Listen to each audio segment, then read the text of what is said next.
ملسن نايم وداتا دقائق نحسا 14/2004 عام تمرت نعلم زدن صوزينا استسمع اللعلتيا حزب إثيوبيا زبلو طفيوه قالوا صيو حزن مغلاص خبيدو نوعت راح تزاربلو افريكا حزن ودا غنا انت يوغح استردأتلو عالمن مرحتان زسنبدلو حماق زينا استسمع اللعلت لعنا خلت تورحي كاب مسكوت تلفزيون كاب عين حزبهم طفيهم زنبرو ملس زيناوي هيوتم محلافو منغست إثيوبيا دحر مغلاصو إثيوبياوያን ኢሉውን አፍሪካውያን ሐመድ ነስኒሶም ሐዘንም ገሊጾም እዮም እትንዳ ተሐከሙሉ ዝነበሩ ሴንት ሉክ ዩኒቨርሲቲ ዝተባሃለ ናይ ቤልጅየም ሆስፒታል ቀዳማይ ሚኒስተር መለስ ዜናዊ ከምዛ ዓረፉ ለይቲን ቤተ ዘመድን ኣብቲ ሆስፒታል ዝነበሩ ናይ መንግስቲ አካላትን ድሕር ምርድኡ ነቲ ብጽሑፍ መልክዕ ዝቐርብ መረዳእታ ካብቲ ሆስፒታል ቅድሚ ምቕራቡ ናብ አዲስ አበባ ስልክ ተደዊሉ ኣብዚ ሆስፒታል ቤልጅየም ብጻይም ከተሓሙ መቃልስትን መሓዙትን አቶ መለስ ዜናዊ ተረኺቦም ኣለዉ ካብኣቶም ምክትል ጠቅላይ ሚኒስተር ዝነበሩ አቶ አዲሱ ለገሰ ምክትል ሚኒስተር ጉዳያት ወጻኢ ዝነበሩ ብርሃኑ ገብረ ክርስቶስ ኣብ ቤልጅየም አምባሳደር ኢትዮጵያ ዝነበሩ ካሱ ኢላላን ካልኦት ዓበይቲ ሰበስልጣን ኣብቲ ሆስፒታል ተረኺቦም ኣለዉ ኣብቲ ግዜ ምክትል ጠቅላይ ሚኒስተር ዝነበሩ አቶ ሃይለ ማርያም ደሳለኝ ዜና ዕረፍቲ መራሒኦምን መሳርሕቶም ዝነበሩ በዓል ረኣይ መራሒ ተደዊሉ እንትንገሮም እንታይ ከም ዝተሰምዖም ድንግርግር ይብሎም ኣብታ ወጋሕታ ዓዲ ብማዕረን ትድንግስ ተራእዩ ሰራሕተኛታት ቢሮኦም ነጋዴታት ተካሎም መንገደኛታት ኩዕዞኦም ጠንጢኖም ብስምባድን በሐዘን ፈዚዞም እቶም ህውባት ተቃወምቶም እንኳ ከይተረፉ ኣብ ኣደባባይ ሓዘኖም እንትገልጹ ብሚድያ ተሰሚዑ ክልተ አካላት ግን ብታሕጓስ ሰማይ ብኢዶም ከም ዝጨበጡ ደስተኦም እንትገልጹ ተስተውዒሎም ንምንታይ መነመንን ዝኣምሰሉ ሕቶታትን ካልኦትን ክንርኢና 12 ዓመት እንድሕሪት መልስ ይልና ኣለና ሓቢርኩም ጽንሑ ቀዳማይ ሚኒስተር መለስ ዜናዊ ን21 ዓመት ዝመርሕዎ ሃገር ወኪሎም ንመወዳእታ ግዜ ዝተረኸብሉ ኣብ ብራዚል ኣብ ዝነበረ ዓለም አቀፋዊ መድረኽ እዩ ነይሩ ኮይኑ ግን ዝሓሰብዎ ይተሳኽዐሎም ቅድሚዚ ግን ካብ ሰነ 11/2004 ዓመተ ምህረት ጀሚሩ ኣብ ሜክሲኮ ኣብ ዝተኻየደ ናይ G20 ጉባኤ ውሽጢ መለስ ዜናዊ ናይ አፍሪካ ጉዳይን ዛዕባን ሒዞም ንኽልተ መዓልቲ እንዳተማጎቱ ወሕሊፎም ነይሮም ድሕሪዚ ናይ G20 ጉባኤ ናብ ብራዚል ምሪሖም ኣብ ሪዮ ዲ ጄኔሮ ብሕብረት መንግስታት ዝተዳለወ ናይ ኣከባቢያዊ ኣየርን ልምዓትን ዝዝቲ ኣኼባ ክሳተፉ ነይሮም ቅድሚ ናብዚ ኣኼባ ምምርሖም ግን ብዛዕባ ሜክሲኮ ዝነበሮም ጻኒሒትን ብዛዕባ ዝመርሕዎ ዝነበሩ ተደራዳሪ ኮሚቴ ዘቕረቡ ሓሳብን ከምዚ ኢሎም ነይሮም እተን ሃፋትም ሃገራት ነተን ምዕባይ ዝርከባ ሃገራት መሰረተ ልምዓት ዝኸውን ገንዘብ ክህባ ኣለወን ኢሎም ከም ዝተማጎቱ መግለጽ እንትቡ ብጣዕሚ ቀጢኖም ኣብ ጥዕኖኦም ዝገጠመ ጸገም ከም ዘሎ ቁልጭ ኢሉ ዝረኣየሉ እዩ ነይሩ እዚ መግለጺ ናይ መወዳእታ ቃለ ምሕተቶም ኮይኑ ተመዝጊቡ ድሕሪ እዚ መግለጺ ናብ ብራዚል ዘቕንዑ አቶ መለስ ዜናዊ ካብ ሰነ 13 ክሳብ ሰነ 15 ኣብ ዝካየድ ጉባኤ ሪዮ ዲ ጄኔሮ ክሳብ ዝውዳእ ክጸንሑ ነይሮም ኮይኑ ግን ዝነበሮም ናይ ጥዕና ጸገም እንዳኸፈ ብምምጹ እታ ኣኼባ ከይወድኡን ኩሉ ጽበዮ መደረኦምን እንታይ ያቅረቡን ናብ አዲስ አበባ ተመሊሶም ብዙሕ ከይጸንሑ ድማ ናብ ቤልጅየም ተጓዒዞም እቲ ንኽልተ ወርሒ ዝተገበረ ሕክምና ጀሚሮም ይብሉ ኣብቲ ግዜ ዝነበሩ ዓብይ በዓል ስልጣን ሆስፒታል ሴንት ሉክ ዩኒቨርሲቲ ዝተመረጸሉ ምኽንያት እንትዝክሩ ድማ ከምዚ ይብሉ እቲ ሓደ ጠቅላይ ሚኒስተር መለስ ዜናዊ ቅድም ኢሉ እውን ጥዕኖኦም ዝከታተልሉ ዝነበሩ ሆስፒታል ብምዃኑ እቲ ካልኣይ ድማ ኣብዚ ናይ ቤልጅየም ሆስፒታል ናይ ጠቅላይ ሚኒስተር መለስ ዜናዊ ቀረባ ማሕዛር ዝኾኑ ዶክተር ስለ ዝሰርሑሉን እዩ ተመሪጹ ይብሉ አቶ መለስ ናብ ሆስፒታል ከም ዝኣተው ኣብ ሕክምና ከም ዝርከቡን ዝምልከት መንግስቲ ዋላ ሓደ ሓበሬታ ከይሃበ ናይ ሕብረት አፍሪካ ኣኼባ ሓምለት 9/2004 ዓመተ ምህረት ምክያድ ጀሚሩ ናይ ሕብረት አፍሪካ ፕሬዝዳንት ዝነበሩ ሴኔጋላዊ ማኪሳል ድማ ቀዳማይ ሚኒስተር መለስ ዜናዊ ብዝገጠሞም ናይ ጥዕና ጸገም ምኽንያት ኣብ መንጎና ክርከቡ ይከኣሉን ጽቡቕ ዝበለ ኩሉ ንኽገጥሞም ትምኒተ እዩ ኢሎም ትዛረቡ ኢትዮጵያውያን ድማ ብዛዕባ መራሒኦም ዝገጠሞ ናይ ጥዕና ጸገም ካብ አፍሪካዊ መራሒ ሰሚዖም ድሕሪዚ ዝተፈላለዩ መግለጽታትን ቃለ ምሕተታትን እንዳሃቡ ብዛዕባ መራሒኦም ምትንታን ዝጀመሩ ሰበስልጣን ኢትዮጵያ ድሕሪ ክልተ ወርሒ መርድእ ንኽዛረቡ ግን መልሓሶም ምስትሕናጎም ተጣቢቑ ቃል ተስኣኖም ኢትዮጵያን ላለፉት 21 ዓመታት በከፍተኛ ብስለትና ብቃት የመሩት ክቡር ጠቅላይ ሚኒስትር መለስ ዜናዊ ከዚህ ዓለም በሞት ተለይተዋል ሞት መራሒኦም ቀዲሞም ሰምዑ አቶ ሃይለ ማርያም ደሳለኝ ኣብቲ ከውታለይቲ ንኹሎም ሚኒስትራታቱም ህጹጽ ኣኼባ ጸዊዖም ብለይቲ ምክክር ጀመሩ ህዝቢ ኢትዮጵያ ናይ መራሒኡን እሙን መገልገሊኡ ሞት ካብ ቢቢሲን ካብ ካልኦት ናይ ደገ ዜና ማዕኸናትን እንታይ ሰምዐ ቀዲምና በዓልና ክንነግሮ ይግባእ እንታይ ተቀደምና ህዝብና ንርድእ ዝብል ምክክር ነይሩ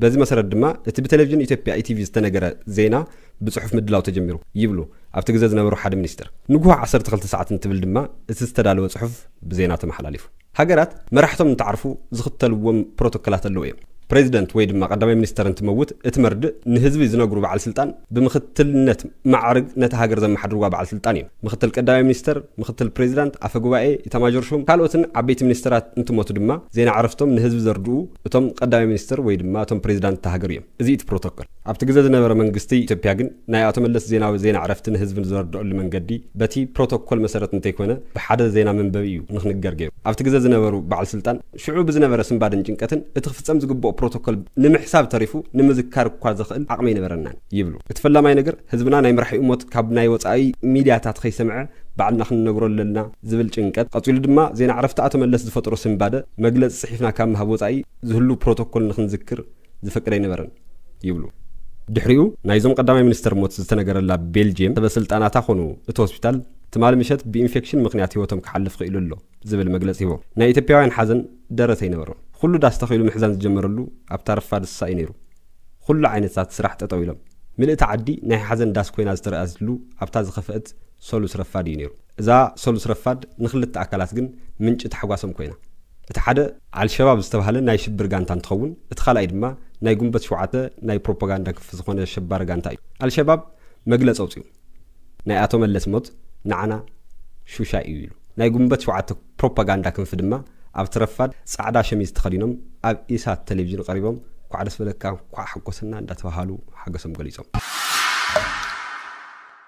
ብናይ አቶ መለስ ሞት ብዙሕ ጥቕም ዝረኽቡ ናይ ግብፅን ካልኦት ሃገራትን ሰበስልጣን ኣብ ትዕለት ዋላ ሓንቲ ርእቶ ይኹን ሓሳብ ከይመሓላልፉ ሓሊፎሞ በቶም ገንዘብ መዊሎም ዝተኸልዎም ናይ ፕሮፓጋንዳ ልሳናቶምን ብፍሉይ ድማ ሻዕብያ ናይ ገንዘብ ድጋፍ ዝገብረሉ ዝነበረ አልሸባብ ዝተባሃለ ናይ ጥፋኣት ሓይል ኣቢሉ ብሞት አቶ መለስ ዜናዊ ዝተሰምዖ ዕዙዝ ተሕጓስ ብመግለጽ እንዳገለጸን ጻዕዳ ሸሚዝ ተኸዲኖም ጸርፍን ተሕጓስን ሓዋዊሶም ብዝገልጹ ልሳናቱ ተጠቒሙ ስምዒቱ ገሊጹ ነይሩ ተጋሩ ግን ንዝሞተ ሰብ ሓዘኖም ምግላጽ ኾነ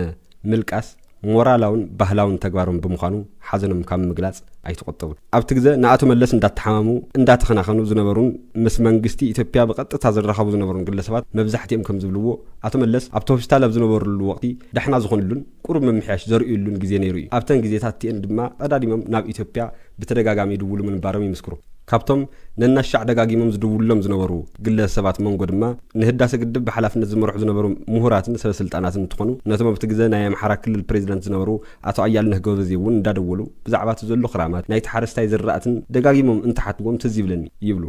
ብተወሳኺ ድማ ሓለፍቲ ሰበስልጣናት ጸጥታን መተሓባበርቲ ፕሮጀክትታትን ንዝነበሩ ሰበስልጣናት ብስልኪ ይዘራረብዎም ነይሮም ምስ አቶ ኃይለ ማርያም ደሳለኝ ድማ ብተደጋጋሚ ይራኸቡ ምንባሮም እውን ይዛረቡ እዚ እንትኾን ድማ እቶም ዝከታተልዎም ዝነበሩ ዶክተራት እዚ ተግባሮም ንኽገድፉን ሙሉእ ትኽሮቶም ኣብ ጥዕንኦም ከድህቡን ይመኽርዎምን ይደፋፍዎምን ከም ዝነበሩ ይዝከር አቶ መለስ ዜናዊ ምስቶም ኣብ ኢትዮጵያ ውሽጢ ዘለዉ ሰበስልጣናቶም ምዝራብ ኾነ ብስልኪ ምርኻብ ደው ዘበሉ ኣብታ ናይ መወዳእታ ሰሙን ጥራሕ እዩ ነይሩ ነሓሰ 14 ለይቲ ቀዳማይ ሚኒስተር ኢትዮጵያ ዝኾኑ አቶ መለስ ዜናዊ ከምዛ ዓረፍ ዝፈለጠ ሚኒስተር ጉዳያት ወፃኢ ቤልጅየም ናይ መሰነይታ ምድላው ክገብረለን ብምባል ዝኹላይ እንትፍጸም ውዕልኡ ኣብ ብራስለስ ኮይኑ ተሳፈርተ በጽሑ ተሳፈርተ ድምሒዙ ክመጽእ ተሊሙ ዝነበረ ናይ ኢትዮጵያ ኣየር መንገዲ እውን አስክሬን ሒዝካ ምጻእ ዝብል ትእዛዝ ተዋሂብዎ ኣብቲ ግዜ አስክሬን ንኽወስድ ተባሂሉ ካብ አዲስ አበባ ንኽልኣኸልና ዝተሓሰበ ኣውሮፕላን ምጽባይ የተድለየን ንጉሆ ተሳፈርቲ ጽዒኑ ብራስለስ ዝዓረፈ ኣውሮፕላን ተጠቂምና ይብሉ ናይዚ ሁሉ ጸደፍ ደፍን ሸበድበድን ምክንያት ድማ ኣብ አዲስ አበባ ሓዘኖም ንኽገልጹ ዝደልዩ ዜጋታት ካብ ዝተፈላለዩ አንፈታት ናብ መስቀል ኣደባባይ ምጓዓዝ ምጅማሮም እዩ ነይሩ ይብሉ እሞ መንግስቲ ቤልጅየም ግን ናይ አስክሬን መሰነይታ ምድላው ክገብረለን ኢሉ ኪር ብምባሉ ክዘናጉዕን ክድንጉዩን ከም ዝኽኣሉ ብምሸት ድማ ኣብ አዲስ አበባ ከም ዝኣተውን ኣብቲ ግዜ ኣብ ጎኒ አቶ መለስ ዝነበሩ በዓል ስልጣን ይዝክሩ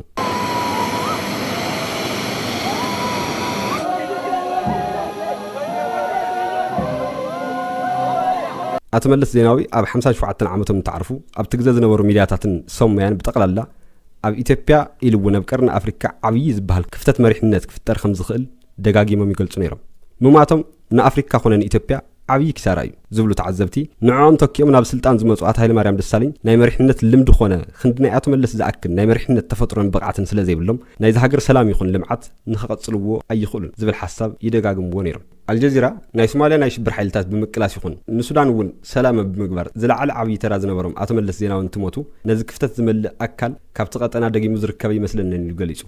ቢቢሲ በወገን ድማ ናይዞም ቀዳማይ ሚኒስተር ሕልፈተ ሞት ናይ ተቀጠና ቀውስን ዕግርግርን ናብ ዝኸፈ ደረጃ ክወስድ ዝኽእል ሓድሽ ጉድዩ ድሕሪ ምባል እዞም ቀዳማይ ሚኒስተር ሙሉእ ዘመኖም ናይ ተቀጠና ቀውስን ዕግርግርን ኣብ ምርግጋዕ ዓብይ ተራ ዝነበሮም መራሒ እዮም ነይሮም ይብል ብርግጽ ቢቢሲ ከም ዝገለጾ መለስ ድሕሪ ምማቶም ኣብ ዘለዋ ዓመታት ኢትዮጵያ ትኹን ቀርኒ ኣፍሪካ ህልም ናብ ዝበለ ህልቂትን ቀውስን ከም ዝኣትና ኩለና ንፈልጦ ሓቂ እዩ ን21 ዓመታት ዝመርሕዋ ኢትዮጵያ ኣብ ከምዚ ሕዚ ዘለናሉን ዘሕለፍናዩን ዓይነት ቀውስን ዕግርግርን ንኸይተኣቱ ዓብይ ስጋት ከም ዝነበሮም ደጋጊሞም ዝገልጹ ዝነበሩ ኣቶ መለስ ቅድሚ 14 ዓመት ኣብ ዝተሓተመ ዘመን መጽሔት ከምዚ ኢሎም ነይሮም እዚ ፍርሒ ኩሉ ግዜ ካብ ድቃሴ እዩ ዝቕስቕሰኒ እዛ ቅድሚ 1000 ዓመታት ምዕብልቲ ዝነበረት ሃገር ንዝሓለፉ 1000 ዓመታት ቁልቁል እንዳተጓዓዘት እያ ነይራ ብሚልዮን ዝቑጸሩ ዜጋታታ ድማ ብሕፅረት ምግቢ ዝሞትላ ህልውና ኣብ ሓደጋ ዝኣተውላ ሃገር እያ ነይራ እቲ ሕዚ ዘፍርሐኒ ብዛዕባ ህልውና ኣይኮነን ብዛዕባ ህልውና ዝምልከት ብዓወት ተሳጊርና እዩ ኢና እቲ ዘፍርሐኒ ሓደ ግለሰብ ኣብ ዝኾነ ቦታ ብዝፈጸሞ ስሕተት ምክንያት እቲ ኣብዚ ሃገር ንሪኦ ዘለና ናይ ህዳሴ ብርሃን ዋግዋጎ ተመሊሱ ከይጸልምት እየ ዝፈርሕ ብምባል ስጋኣቶም ገሊጾም ነይሮም ኣብ ግዜ ሽግግር መንግስቲ ናይ ባህልን ስፖርትን ሚኒስተር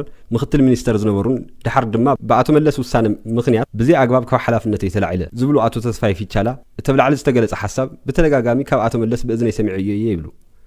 ናይ ኣቶ ተስፋይ ፊቻላ ኢንተርቪው እዚኣ ተኣትላ ማለት እዩ ድኒ ደገፍቲ ኣቶ መለስ ዜናዊ ኣብ ናይ ኢትዮጵያ ናይ ኣሽሓት ዓመታት ታሪክ ውሽጢ ተራእዩ ዘይፈልጥ ልምዓትን ለውጥን ዘምጽኡ ንልዕሊ 1000 ዓመታት ዝነበሩ መራሕቲ ዋላ ሓዲኦም ከሳኽዕዎ ዘይኽኣሉ ዛዕባ ህዳሴ ግድብ ብሩኡይ ንኽግደብ ጉዕዞ ዝጀመሩ ኢትዮጵያ እውን ካብቲ ትፍለጠሉ ናይ ጥሜት ዝብል ቃል መግለጺ ካብ ምዃንን ካብቲ መዝገበ ቃላትን ብምፍሓቕ ናይ ኣፍሪካ ነብሪ ናብ ዝብል ስያመ ዝቐየሩን ንምዃኖም ኣፎም መሊኦም ይዛረብሉ ግን ድማ ኣብዚ ሕዚ ሰዓት ንሪኦን ብሓፈሻ ድሕሪ ሕልፈት ኣቶ መለስ ዜናዊ ዘሕለፍናየን ዓመታትን ልክዕ ቃል ብቃል ብዝበሃል መልክዑ እቲ የፍርሕኒ እዩ ዝብልዎ ዝነበሩ ኩነታት ኣብ ኢትዮጵያ ኮነ ኣብ ቀርኒ ኣፍሪካ ተጋሂዱ ኣብ ናይ ሓሳረ መከራን ጭንቀትን ዘመን ንርከብ ኣቶ መለስ ቅድሚ ዕረፍቶም 5 ዓመታት ቅድም ኢሉ ምስ አልጀዚራ ዝገበርዎ ቃለ ምሕተት ኣብ መወዳእታ ታሪክ ብምንታይ መልክዑ ክዝክረካ ተልዕለካ ደሊ ወይ ትፈቱ ተባሂሎም ንዝቀረበሎም ሕቶ ንኢትዮጵያ ናብ ናይ ዲሞክራሲ መንገዲ ዘእተወ ኢትዮጵያ ካብቲ ከም ነበርያ ንብረት ዝዝረበላ ዝነበረ ናይ ድኽነት ማዕሙቕ ንምንጋፍ ብዝተሳኽዐ ኣንፈት ዝመርሐ ብሓፈሻ ከምዚኦም ብዝበሉ ናይ ልምዓት መንገድታትን ኸይድታትን ዝጀመረ መራሒ ተባሂለ ተዝከር ስመይ ተዝለዓል ደስ ይብለኒ ብ1947 ዓመተ ምህረት ጉንበት ሓደ ተወሊዶም ኣብ መበል 57 ዓመቶም ኣብ ነሓስ 14 2004 ዓመተ ምህረት ካብዚ ዓለም ብሞት ዝተፈለዩና ቀዳማይ ሚኒስተር መለስ ዜናዊ ዝነበሮኦም ናይ መወዳእታ ደቃይቆምን ትንቢት ዝመስል ፍርሖምን ብሓፂሩ ነዚ ይመስል ምሳይ ሓቢርኩም ስለ ዝጽናሕኩም ካብ ልቢ የመስግን ሓሳብ ኣስተያየት ተሃልይኩም ኣብ ኮሜንት ተስፍሩሉ ኢኹም ንማሓዛኹም ልዘመድኩም ሼር ብምግባር ድማ ክትንጉድለይ ብትሕትና ይሓትት ሰላም ኣብ ምድርና ይስፈን